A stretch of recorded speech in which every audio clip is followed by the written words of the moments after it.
Bonjour, mon nom est Annie Laflamme. Je suis chanteuse et j'enseigne la musique au secondaire à la commission scolaire des navigateurs. Aujourd'hui, je vais vous donner quelques trucs de base pour bien réchauffer votre voix, pour bien faire attention à votre voix et ne pas la blesser surtout parce que c'est un instrument auquel on doit porter attention. Alors, avant de chanter une chanson, il est très important de bien réchauffer sa voix. Et la chose de base à savoir, c'est que nos cordes vocales, c'est un muscle qu'on doit réchauffer. Si on va faire de la course, on va réchauffer notre corps pour le mettre en action. C'est la même chose pour nos cordes vocales. On doit bien réchauffer la voix.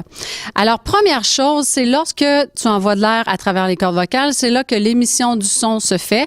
A, A, A. Alors, les deux cordes vocales sont ensemble et là, ça fait une vibration et le son est émis. C'est comme ça que ça fonctionne. Maintenant, pour s'assurer que le son vient devant ici pour la projection, on va se servir on va dire des M ensemble et ça va faire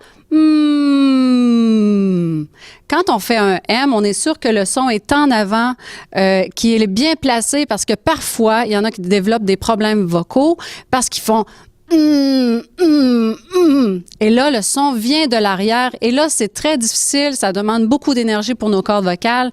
Alors, quand on fait le M, on est sûr de travailler en sécurité. Alors, on sent même ici la vibration sur nos lèvres. Alors, ça, on doit ressentir ça. Alors, faites plusieurs fois des M comme ça. Sur le registre de voix que tu as. Pour chaque personne, le son va pouvoir monter jusqu'à une certaine limite, dépendamment de la longueur de tes cordes vocales et de l'épaisseur de tes cordes vocales.